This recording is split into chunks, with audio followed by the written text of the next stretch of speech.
This is All Things Caregiving from Breathing Spaces.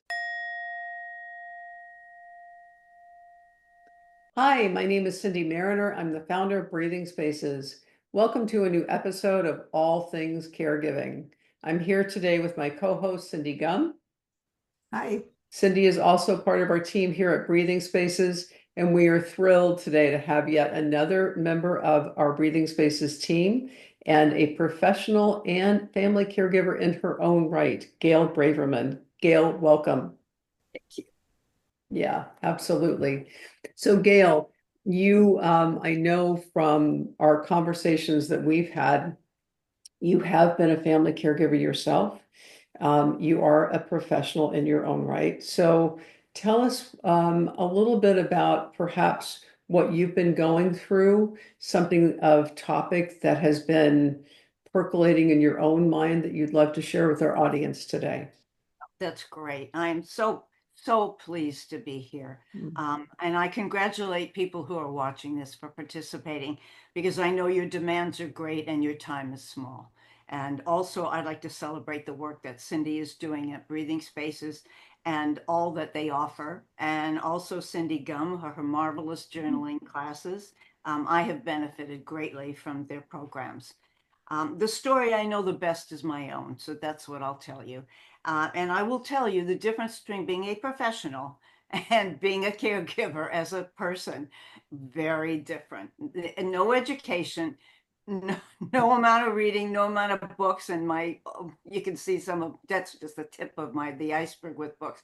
It doesn't save you, or it didn't save me from going through the emotional experience and the ups and downs of caregiving. I'm not going to sugarcoat this. My husband has had dementia for many years, and in these last few years, he's declined substantially. And my caregiving duties have increased. I've taken over, as we all know, the finances, everything else, and his ability to function has decreased. Um, because of his dementia, we moved to a continuing community care community, which it provides independent living, skilled nursing facility, independent living there, and also memory care. I would love to tell you that I am happy as a clam here, but I want to tell you I did not go graciously. My daughters were deeply concerned about my husband and both of us, and they led the charge to our move.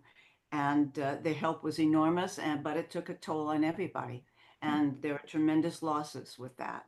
Um, and this time has been a huge adjustment for me. My husband, a few months ago, had some strokes. We were living together. He had some strokes, and he is now in the skilled nursing facility. So we're very fortunate. We're in the same complex, so I can come and go as I want to, which is wonderful. We're probably in an ideal situation, if you could say that, and it's very difficult. It's still emotionally, absolutely very difficult.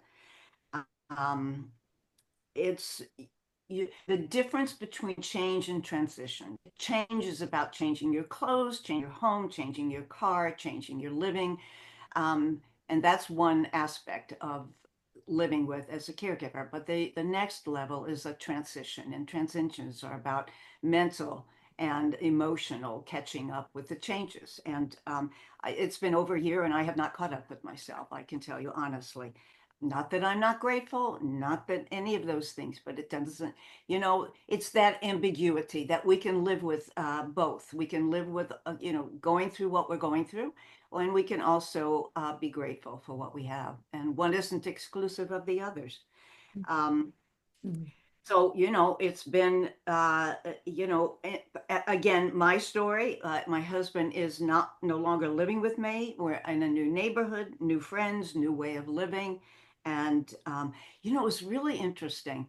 I thought to myself the other night, I don't know what it is about 2 and 3 o'clock in the morning, but it comes to call. That's when the crazies happen for me. And, I thought, what is it? Am I lonely? And I realized I'm not lonely. I'm homesick. I'm homesick for life as it used to be. Mhm.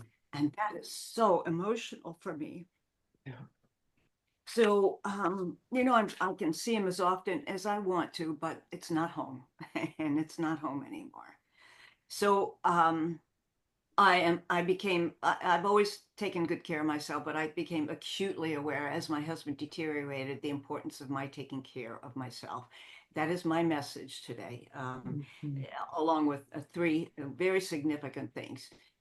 I cannot tell you enough about taking care of yourself, because if you go down, the world goes down. Yeah. And that happened to me. My worst nightmare came true. I had an accident in my office. My chair slipped out. I had to have major back surgery. Um, and my husband and I ended up in the same skilled nursing facility. And, I'm the one that's used to be the doer and the giver. And I'll tell you, I learned a lot. I learned a lot about humility. My husband and I would travel back and forth in wheelchairs to see each other, and to allow other people to take care of him. And the next level was to allow people to take care of me. Mm. And that was something I am not used to. So, life has a lot of new experiences, and I've learned the importance of letting people do what they love to do. I love to do what I love to do, and so do they. And I got to know people on a really wonderful level. So I learned a lot about humility, but I'm also learning a lot about pivoting. That's the message, is about pivoting. Um, and I wondered when I was asked to be here, what could be the most significant things that I've learned? And again, I'm not underestimating the difficulty, but I also have to have a guiding light as I move through this process. And I call them the 3 R's for pivoting as a caregiver.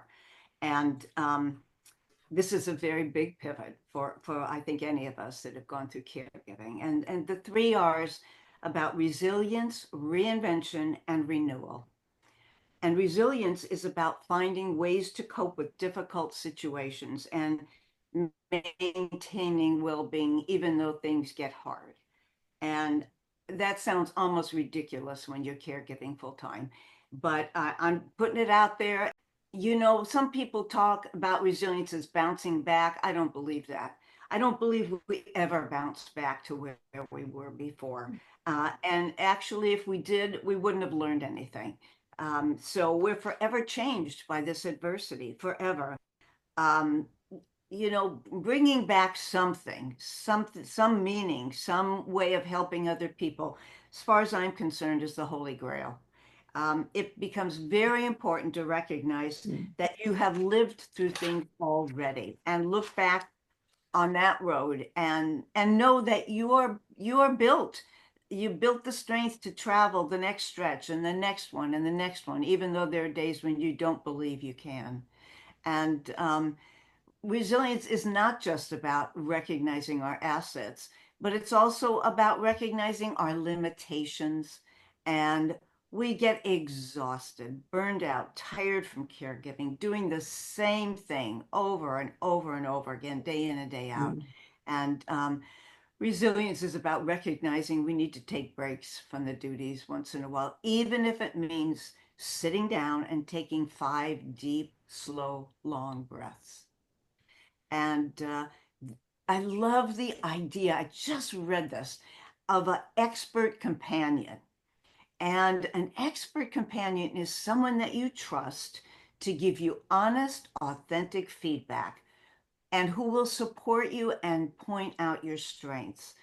A good listener, someone that's not going to give you advice, but someone that is just going to be there. Their is what you need. And Albert Schweitzer said, in everyone's life, at some time, the inner fire goes out. And it's then that we burst into flame by the encounter of another human being. There is nothing as helpful as another human being. And an expert companion can be a friend, it can be a family member, it can be a stranger, it can be someone you meet for a few moments and they're just willing to listen to you. It could be a counselor, it could be a doctor, it could be a religious person, but someone that is not going to give you advice, someone that's just going to be there and listen. And, I think we have to fight the urge to isolate and withdraw as we go through the caregiving. Everything is just too much work. just too much work. And the other thing, I don't know about other people, but I have this inner critic that grows exponentially as life gets hard. I'm not good enough. I'm not doing enough. I should be. I ought to be, and I'm not doing it right. And how could I possibly have let my husband go into skilled nursing? And I should be taking care of him at home. Um, it is what it is. We all make our own individual decisions and have to live with them. There are consequences to everything, either way. And then this whole business about reinventing ourselves. I think in the beginning of caregiving, we try to maintain what we've always had, but it's absolutely not possible, not through caregiving. And part of reinventing ourselves is learning to live with uncertainty. And we're living in between, in that in between place, that between the past that's clearly gone and the future that's unknown. And most human beings are not really good in that in between place. And I like predictability. I like dependability. I like reliability. I don't like uncertainty. And that's the thread that runs through the caregiving process. And I think that is also, I think, sometimes it's not just the caregiving, it's the grief, the continuing thread of grief that moves through caregiving because someone's deteriorating generally. And they may not be getting better. There may be periods where people, I mean, there are caregivers that it is temporary, but they're also long-term caregivers, and it's not going to get better. And there's so many losses. There's loss of companionship. And I don't think we take a breath to grieve, but there's loss of finances. There's loss of homes sometimes. There's loss of companionship. Um, their loss of being able to participate in the world. And you end up losing friends. They stop calling after a while if you're in a long-term caregiving situation, and a tremendous amount of grief. And we don't usually have time to process that grief. And we may experience emotions that we've never felt before. We can surprise ourselves the depths of how despondent we can get. And then other times when something feels really good that we feel like we accomplished. But again, resilience is learning to live with all these difficult emotions and learning to live with ambiguity, that we can be angry at our loved one. We can have all kinds of terrible thoughts and we can love them at the same time. We're not so good in our culture about it's black and white. Well, caregiving isn't black and white. I mean, I honestly, when I'm going down to visit my husband, I am a great person. I'll tell you, I have compassion, I have patience, I get to his room and I am none of those things. And it's really, it's humbling. That's all I can tell you.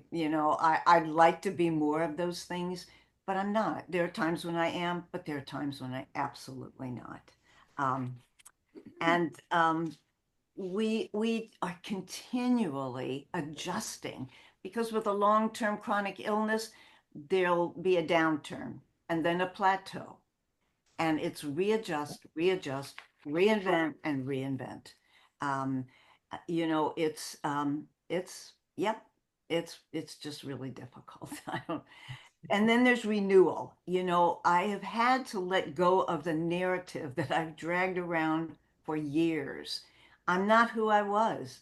And I have to be who I am in the here and now.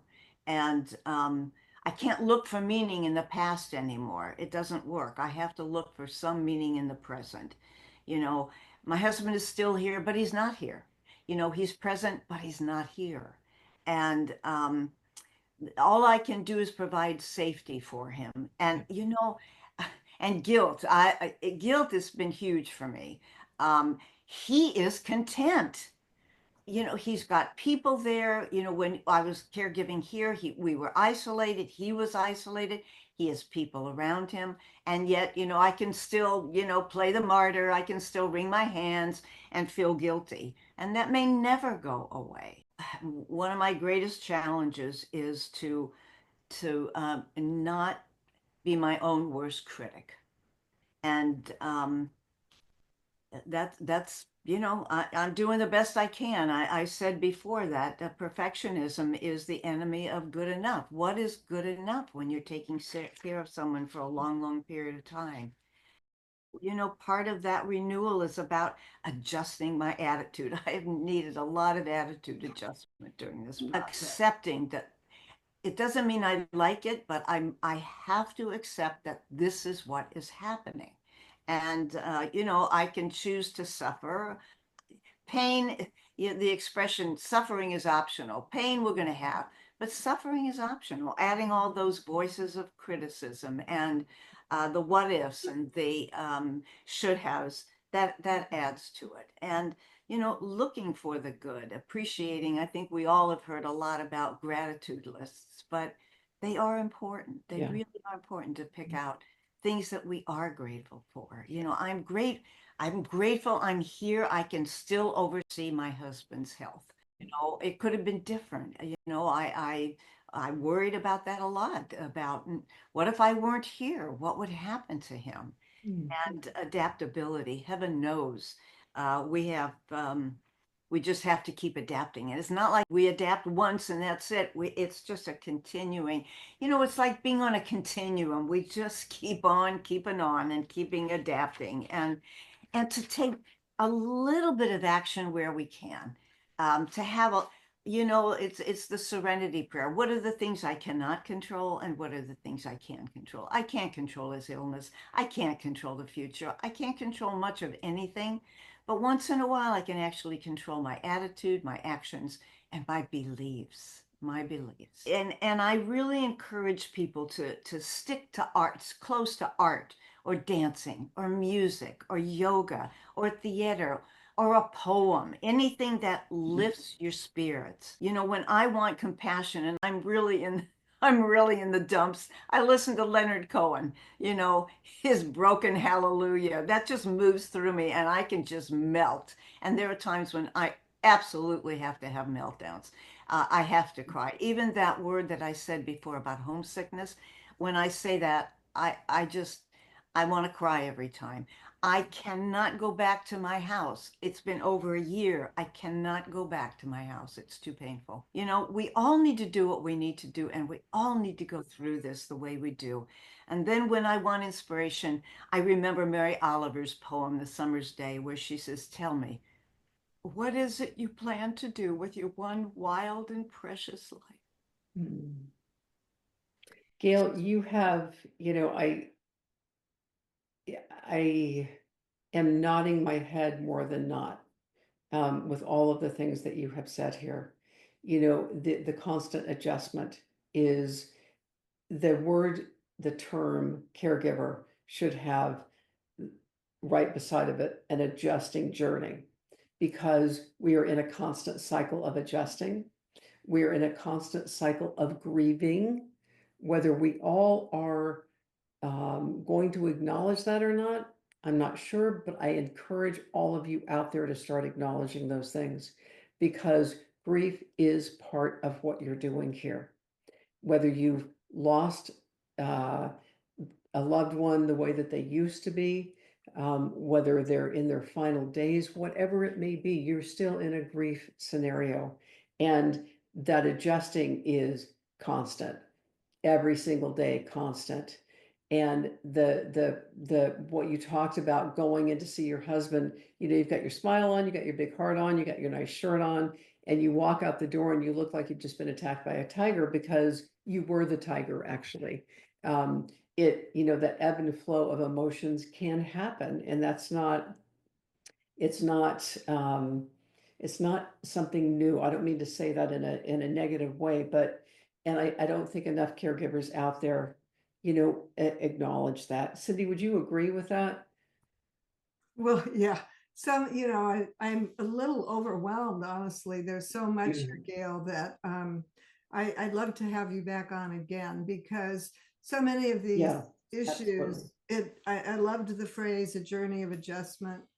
But you hit on so many things that I personally could relate to, having been a 15-year spousal caregiver, and related to, and so much of what I learned was after Stan passed. So I could process it. So I think a lot of people could benefit from hearing what you're saying up front. I think some of those things that I heard when I was a caregiver during that period would have really helped. So I think you have a lot of really rich material here. I'd love to revisit it and hear more. What would be your nugget or a few pearls to take away to those caregivers that are nodding their head like Cindy and I are? Yeah, right. There's so many things. One is just be a human being, allow yourself permission to just be human. Okay. That's important. And the Yeah. other is that, let yourself become a beginner. We've never been this way before. And, we're learning to live a new life. And we're constantly asked to pivot.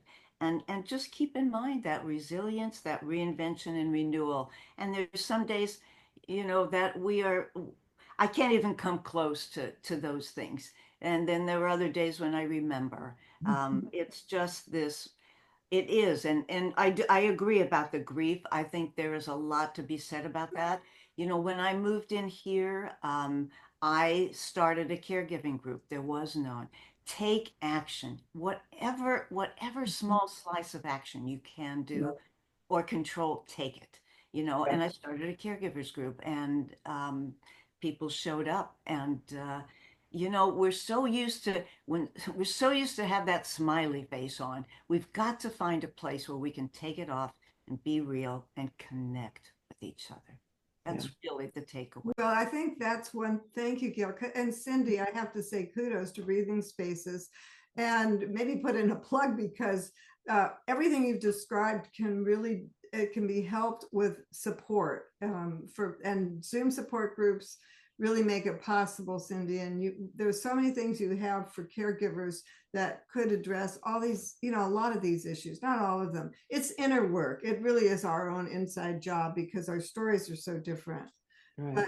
But I do think, Breathing Spaces is really helping fill that real need for caregivers. So Thank you thank for you, that. Cindy. Yeah, absolutely. Those care circles that we've got online, Cindy, your journaling journeys are perfect examples of that.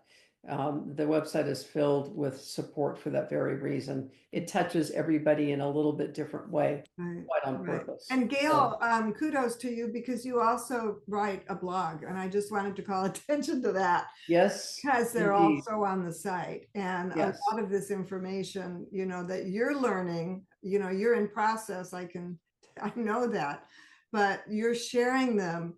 You're making meaning out of your journey of being a caregiver. Yes. And I think that's what Viktor Frankl talked about in Man's Search for Meaning. We can go through an awful lot of stuff, but if we make meaning of it, and I just hear you making so much meaning out of your experience, Gail. I thank you so much for sharing it with me today. You've given me a lot to take home. Yeah. Thank you. And we learn best from each other. Yep. Absolutely. Sharing our experience, strength, and hope. Yep. Yeah. Thank Gail, you. thank you so much for being here today, for continuing to be part of our team, and your blogs that you've written for us in the past. At one point, we will continue those when you're ready for that. And you're a gift to so many. So thank you, absolutely, from my heart, for being with us today here in this episode. I thank you. Absolutely. Thanks, Gail. This has been All Things Caregiving from Breathing Spaces.